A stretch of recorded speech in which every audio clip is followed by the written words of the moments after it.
Bonjour, bien-aimés en Christ. Nous nous retrouvons aujourd'hui pour partager ensemble ce nouveau témoignage, cet enseignement notre Seigneur Jésus-Christ nous a gratifié. Mais tout d'abord, nous allons nous mettre en présence du Seigneur pour recevoir sa bénédiction pour ce pas de plus qu'il nous permet de faire au travers de cette nouvelle vidéo. Merci, Père éternel, de ce que tu as voulu, Père, qu'en ce jour, en cette heure, nous puissions enregistrer, Père éternel, cette connaissance, cet enseignement dont tu as fait grâce à ton petit enfant que je suis. Père, nous remettons cette vidéo entre tes mains. Qu'il soit fait, Père éternel, selon ta volonté. Nous espérons par ta grâce que beaucoup de tes enfants en seront édifiés. Sois béni, éternel Dieu de miséricorde, d'éternité en éternité. Que ton Fils bien-aimé, notre Saint et Sauveur Jésus-Christ soit béni, d'éternité en éternité. Que l'Esprit Saint du Père et du Fils soit béni, d'éternité en éternité. Amen. Au nom du Père, du Fils et du Saint-Esprit. Amen. Comprendre ce qu'est la très sainte Trinité. Voilà le sujet que nous allons essayer de partager avec vous en ce jour.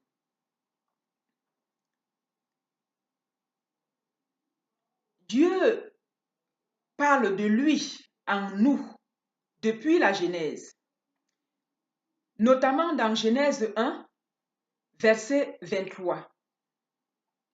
Lorsque Dieu dit, je cite, « Faisons l'homme à notre image. » Notre. La question est de savoir quelle image, de quelle image parle Dieu. Eh bien, cher bien-aimé en Christ, Dieu parle de l'image trinitaire. Il fait l'homme, il dit, faisons l'homme à notre image. Il s'agit de l'image trinitaire de Dieu. À savoir, Dieu qui est égal à la substance, plus la parole qui est Jésus-Christ, plus l'Esprit qui est l'Esprit Saint. Et l'homme, à savoir, qui est égal à la chair, plus l'âme, plus l'esprit. Donc, l'âme et l'esprit sont enfouis dans le corps, de même comme la parole de Dieu et son esprit sont enfouis dans la substance. Et Dieu ajoute quelque chose. Il dit, dans la Genèse, il ajoute, selon notre ressemblance, à notre image, selon notre ressemblance. Quelle ressemblance, bien-aimé en Christ? Celle des saints, celle de l'homme avant le péché originel. Donc l'homme a été créé à l'image trinitaire.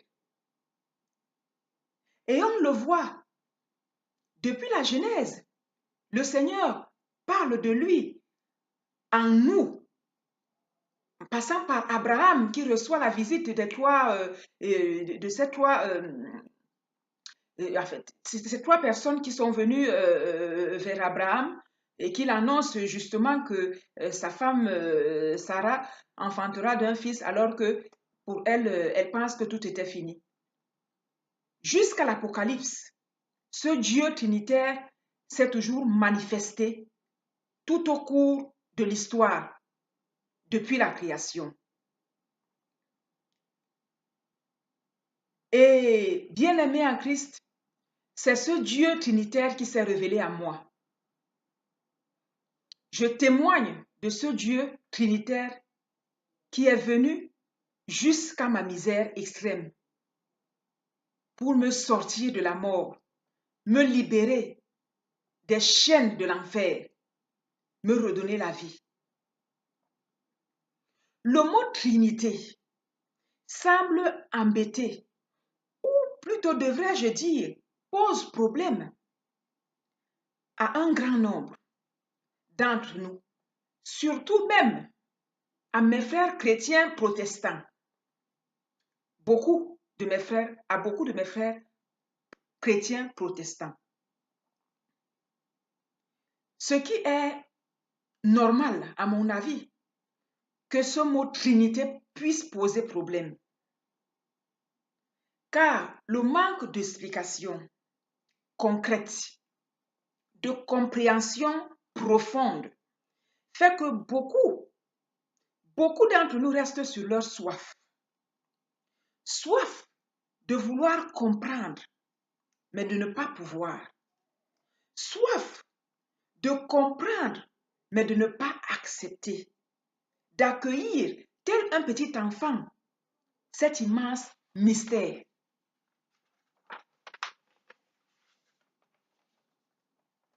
Un jour, bien-aimé en Christ, toujours, hein, on part toujours sur la base de mon témoignage. La Vierge Marie m'a dit, prêche à partir de ton témoignage. Et c'est ce que par sa grâce, j'essaye de de vous donner mon témoignage. Un jour, bien-aimé en Christ, alors qu'on prêchait la bonne nouvelle, l'évangile à une sœur musulmane, cette dernière me fit cette question. Je devrais peut-être dire cette remarque qui était en même temps une question. Vous, chrétiens, dites que Jésus est fils de Dieu et en même temps Dieu.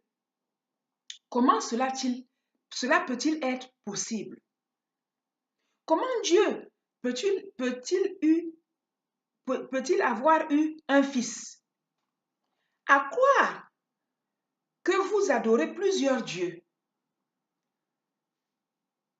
Pris de court, bien-aimé en Christ, je balbutiais une réponse dont moi-même, je n'y comprenais rien. Oui, moi-même, je n'en étais pas satisfaite. Mais cette parole de notre sœur musulmane me bouleversa profondément parce que je pris conscience, mais profondément conscience que je prêchais d'un Jésus dont moi-même je ne connaissais pas la nature réelle. Un Jésus dont la nature divine m'échappait complètement. Et je pense que je ne suis pas la seule ou je n'étais pas la seule à être dans ce cas. Beaucoup de chrétiens prêchent, parlent de Jésus, mais eux-mêmes ont du mal lorsqu'ils sont face à un frère païen, à un frère musulman ou d'une autre confession, ils sont incapables de donner ce Jésus à leurs frères. Ce véritable Jésus qu'ils ont pourtant sûrement reçu dans leur cœur, mais dont ils ne déterminent pas profondément la nature réelle. Voilà. Alors, bien-aimé, de retour à la maison, comme Marie-Madeleine, je m'assieds auprès de Jésus et je lui demanda de m'enseigner. Voilà. Je me suis assise à ses pieds et j'ai dit, Seigneur, enseigne-moi qui tu es. Apprends-moi. Voici ce que va me révéler notre Seigneur de gloire sur ce qu'est réellement la très sainte Trinité. Nous sommes les fils de Dieu par adoption, nous chrétiens, qui avons accepté de nous unir à Jésus par le baptême. Jean 1, versets 12 à 13. Donc, on parle de la nouvelle alliance. Lui, Jésus, qui est le fils aîné de Dieu. Jésus est en quelque sorte le pont qui nous relie à Dieu. Ce pont qui existait avant la venue de Jésus dans ce monde, mais que nous avons rompu par le péché, par la méchanceté, par la cruauté.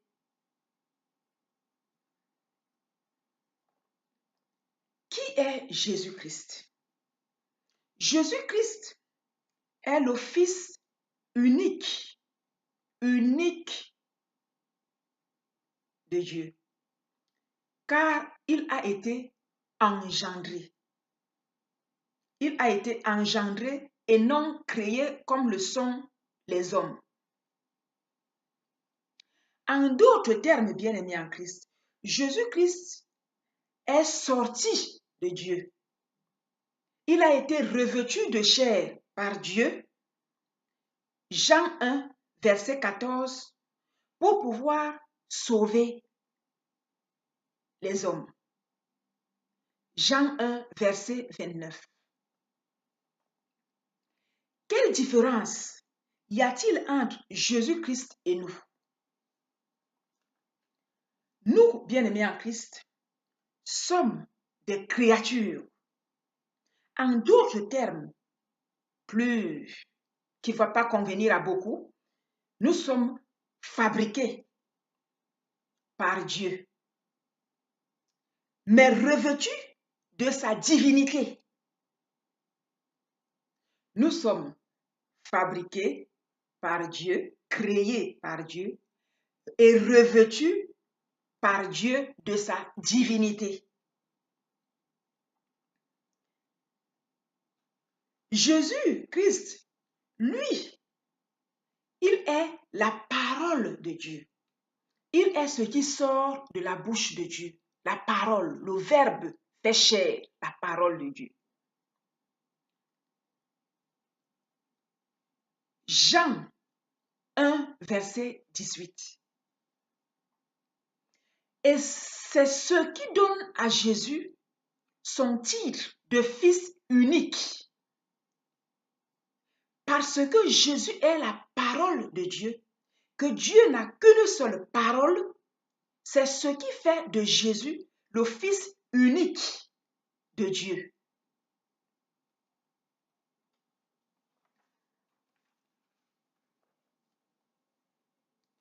Jésus-Christ, étant donc sorti de la bouche de Dieu, ne peut être que Dieu. Ne peut être que Dieu. Jean 14, verset 10. On pourrait se demander, mais pourquoi dans ce cas, Jésus appelle Dieu Père? La réponse est dans Marc 9, verset 7. Et on peut développer cette réponse en disant tout simplement, il vient de Dieu. Il est sorti de Dieu. Jean 16, verset 28 nous le rappelle. En comparaison de nous, humains, ta parole à toi, mon frère, ma sœur n'est pas plus grande que toi. Ta parole est en toi, mais n'est pas plus grande que toi. Bien qu'elle te définisse, elle est égale à toi. Lorsque, par exemple, je profère des mensonges, c'est tout mon être qui est traité de menteur. Et pourtant, c'est ma parole seule qui a menti. Donc, ce qui nous montre très bien que ma parole est égale à moi.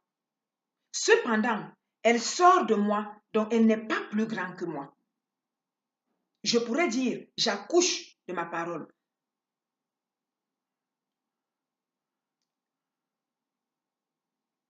Alors,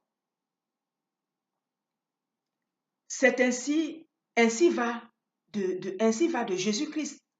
Ainsi va de Jésus-Christ et de Dieu, notre Père. Cette parole qui est Jésus-Christ, qui est en Dieu, qui est sorti de Dieu pour sauver le monde, est égale à Dieu lui-même et est Dieu. Jean 10, verset 30. Donc, Dieu le Père et Dieu le Fils ne sont autres que du deux en un. Jésus étant l'amour manifesté de Dieu. Jésus étant l'amour manifesté de Dieu. En d'autres termes, Jésus est Dieu qu'on peut voir, qu'on peut toucher, qu'on peut aimer. Mais encore, faut-il y croire? Alors, si tu ne me crois pas, mon frère, que Jésus est ce Dieu-là qu'on peut voir, qu'on peut toucher, qu'on peut aimer, qu'on peut même consommer, regarde l'Eucharistie.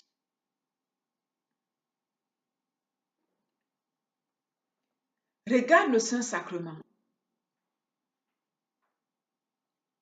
L'Esprit Saint est la troisième personne de la Sainte Trinité. La troisième personne qui compose la Sainte Trinité. L'Esprit Saint, l'Esprit de Dieu,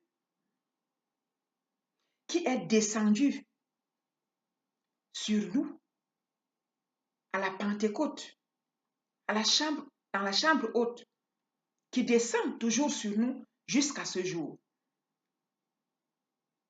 qui est descendu sur Jésus dans le Jourdain,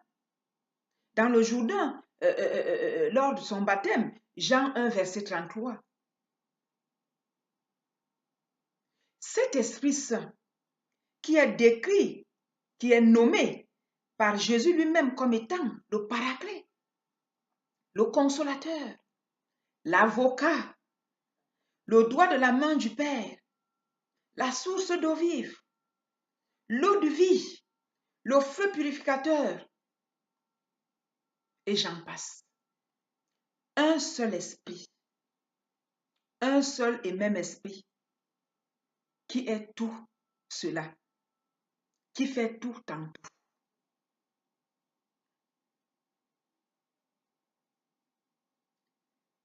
L'Esprit de Dieu,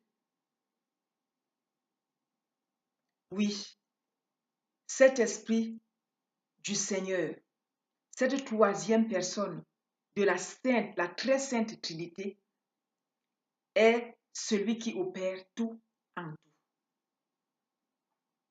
Le rappel de la parole, c'est toujours lui, notre Seigneur Esprit Saint, qui est également Dieu. Ah, bien-aimé en Christ, c'est un mystère. Je comprends qu'il y en ait qui ne puissent pas le comprendre.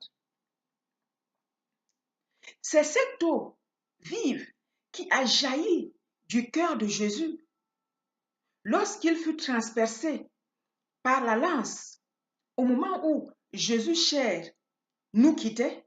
Jean 16, verset 28, on recevait comme promis par Jésus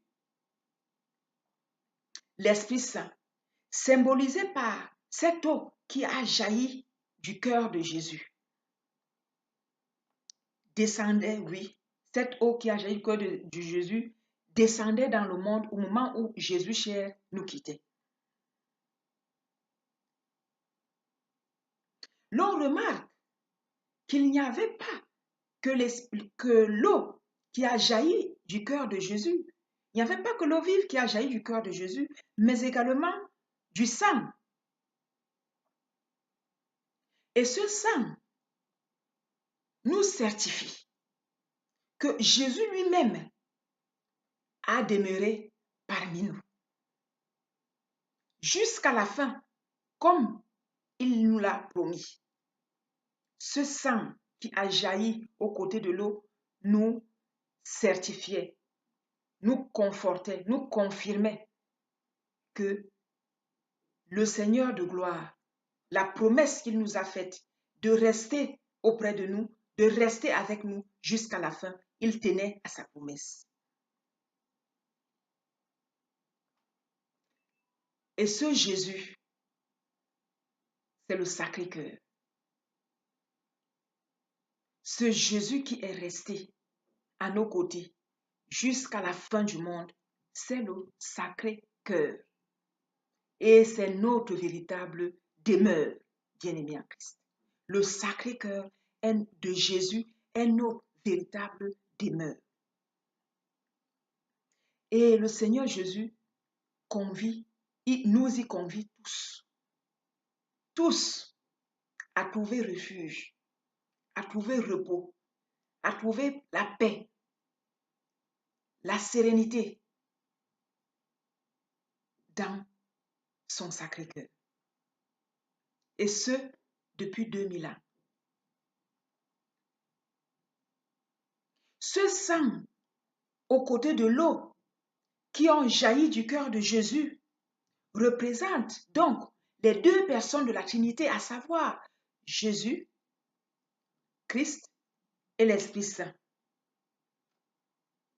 Et cela nous fait clairement comprendre que Jésus est un avec l'Esprit Saint qui est un avec Dieu le Père.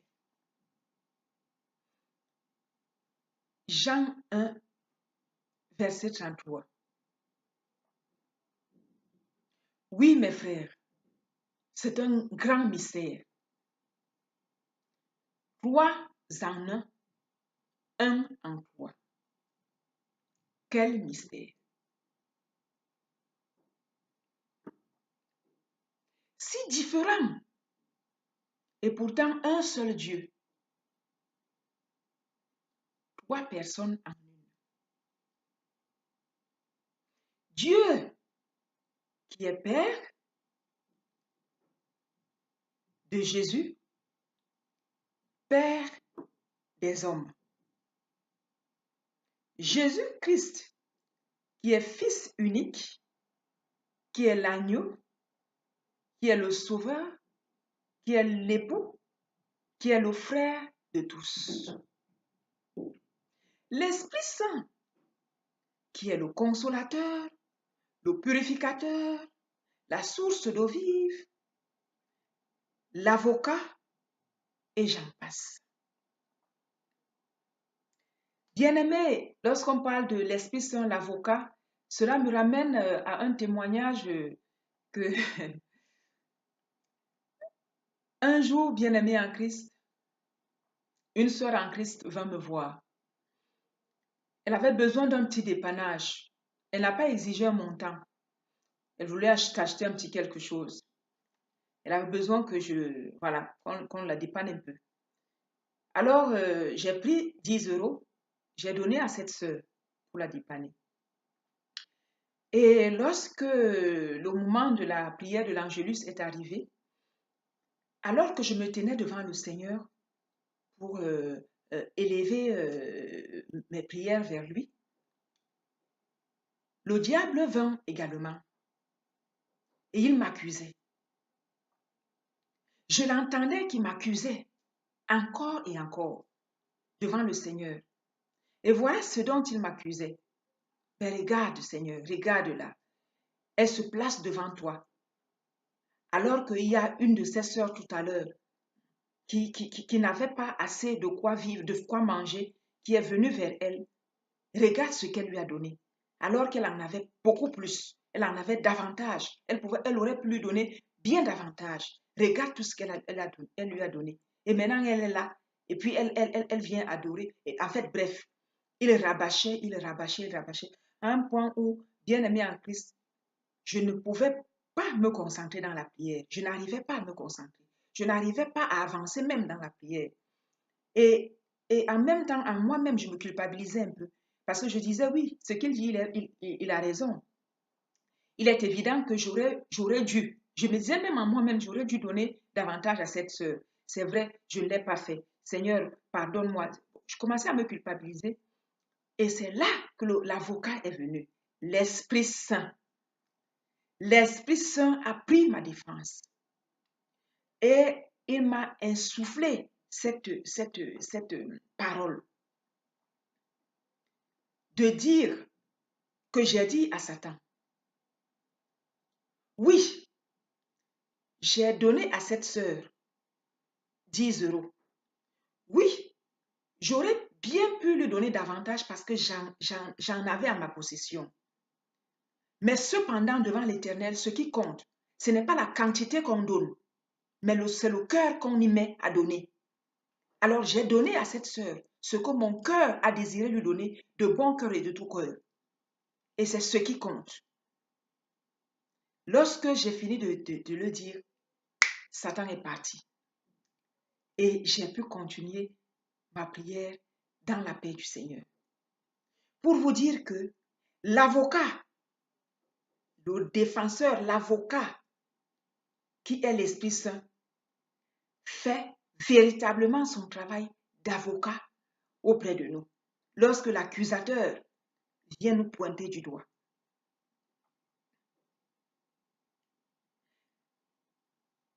Oui, bien-aimé en Christ, c'est le mystère de Dieu que l'on ne peut comprendre avec l'intelligence humaine, quel que soit notre bagage intellectuel. Non, ce mystère ne peut être compris par l'intelligence humaine, mais plutôt par la sagesse spirituelle. S'obstiner à chercher Dieu avec notre intellect est une perte de temps considérable, une perte d'énergie, bien-aimé en Christ.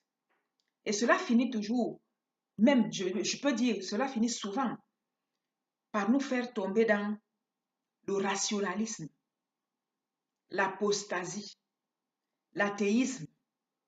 Car prenant conscience qu'on tourne en rond, on finit par dire Dieu n'existe pas.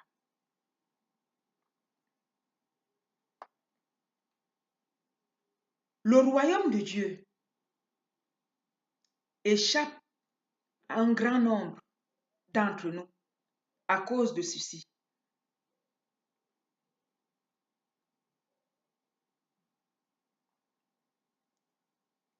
Cherchons Dieu, mes frères,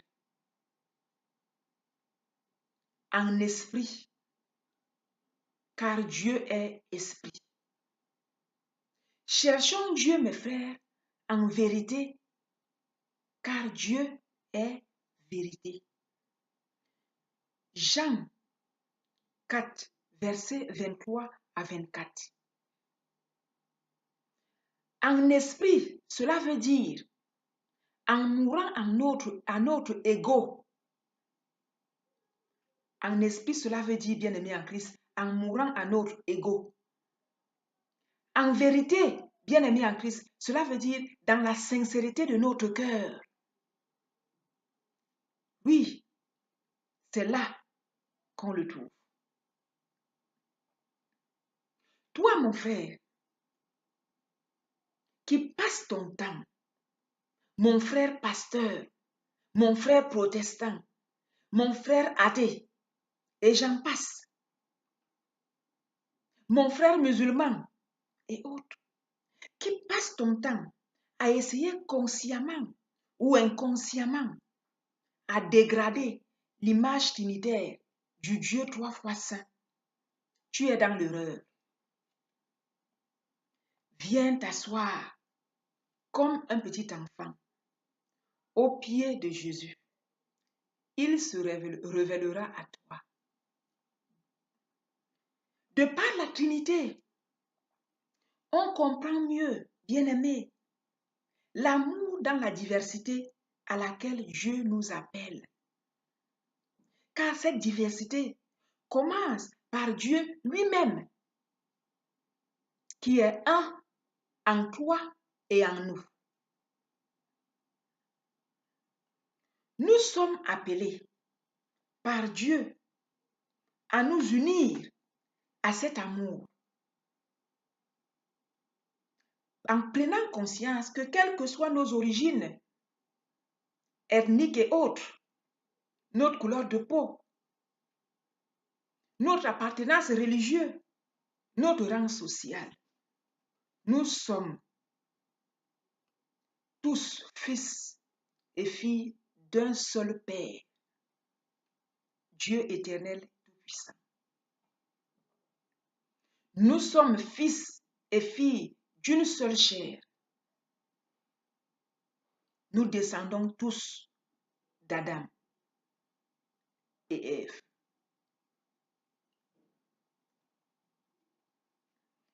Et donc, nous sommes appelés par Dieu, par son Fils Jésus-Christ, à nous aimer les uns les autres comme Dieu nous aime.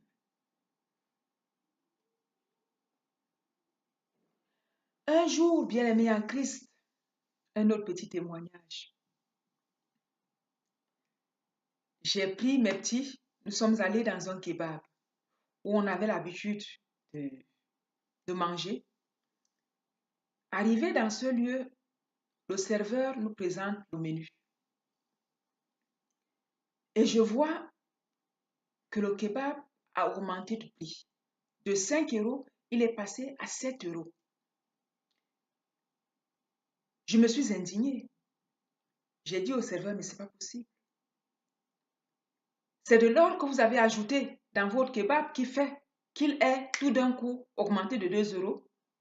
Ou alors c'est des pépites de diamant que vous nous avez, je ne sais pas. Qu'est-ce qui fait que le kebab, qui paraît être le même, est augmenté de 2 euros de plus? Alors, j'essayais de contester. Et à un moment donné, bien aimé, j'ai constaté qu'il y avait une dame, une sœur musulmane, qui était à l'autre bout de la table avec son mari et son enfant, qui prêtait particulièrement attention à notre conversation. Alors, je voulais un peu négocier les prix, je dois le reconnaître, mais ayant constaté que cette dame-là était plongée dans notre conversation, j'ai eu un peu honte, bien aimé en Christ. J'ai eu honte, alors j'ai accepté de laisser tomber et de payer le prix. Alors, pendant que le serveur est allé apprêter notre repas, voilà que la sœur ne me quitte pas les yeux. Et alors, à un moment donné, je baisse la tête parce que je n'ose plus la regarder parce que voilà, j'ai un peu, voilà, c'est un peu, on négocie pas les prix comme ça, en fait. Bref, on est quand même dans un...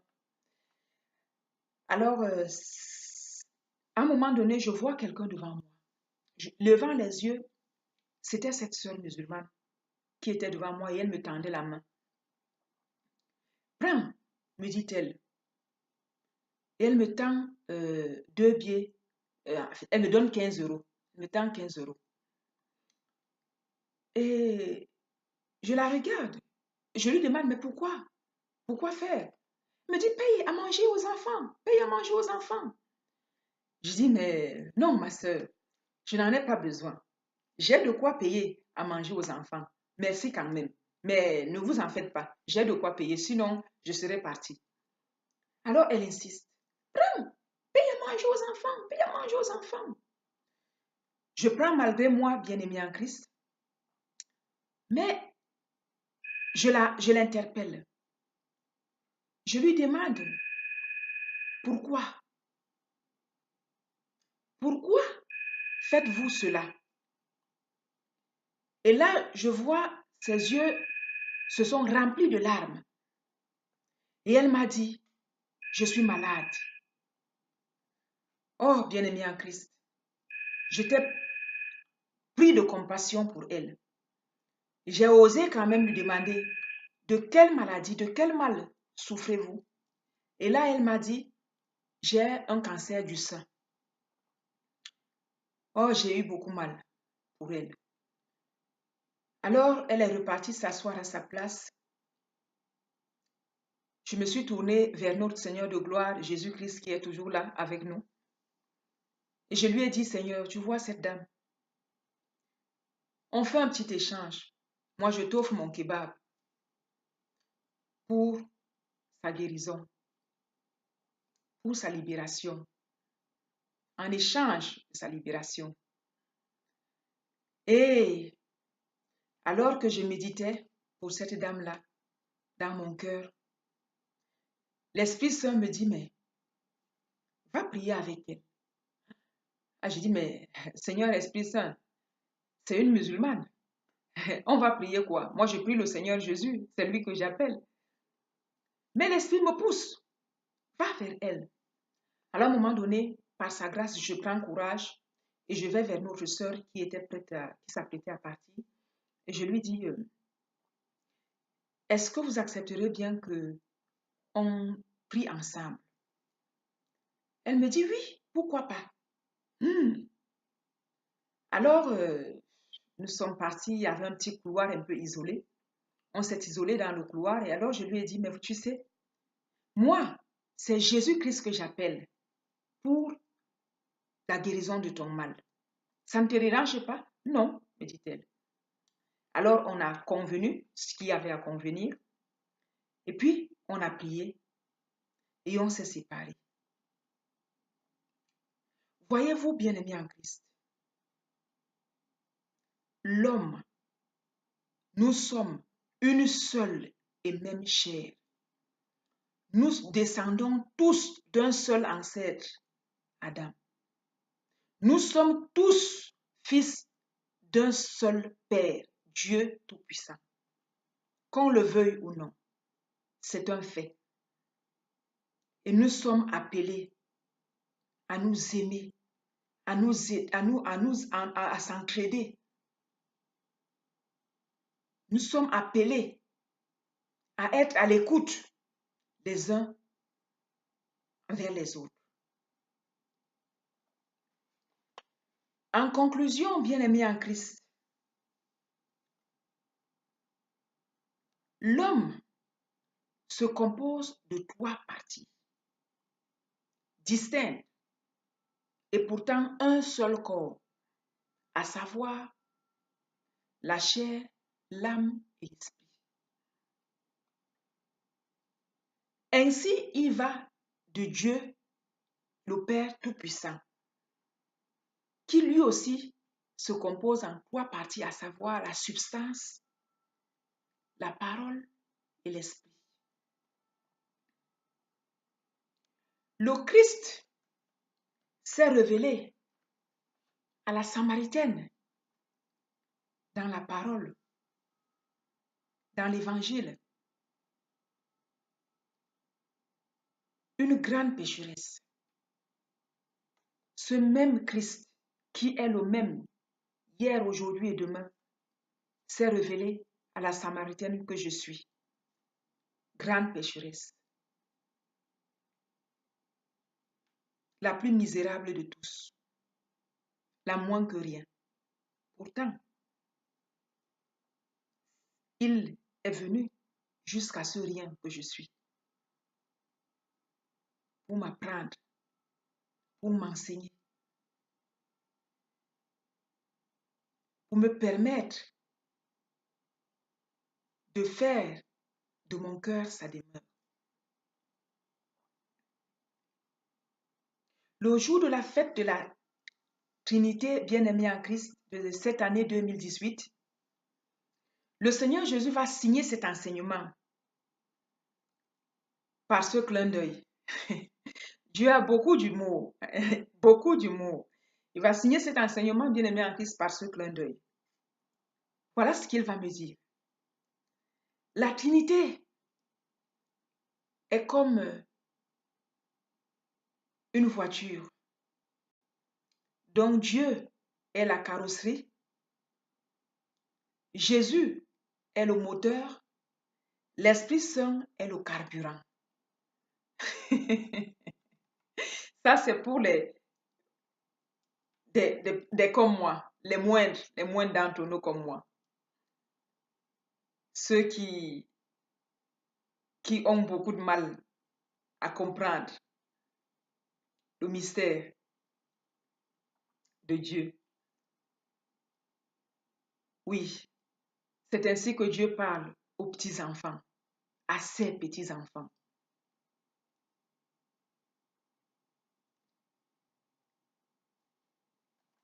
Je te loue, Père, Seigneur du ciel et de la terre, de ce que tu as caché ces choses aux sages et aux intelligents, et tu les as révélées aux petits-enfants. Oui, Père, je te loue que tu l'aies voulu ainsi. Luc 10, verset 21. Je vous aime, bien-aimés en Christ, mais notre Seigneur Jésus vous aime à la folie. Il nous aime d'un amour éternel. Il nous aime d'un amour sans limite. Soyez bénis, enfants bien-aimés de Dieu, notre Père. Et on vous dit à bientôt. Merci.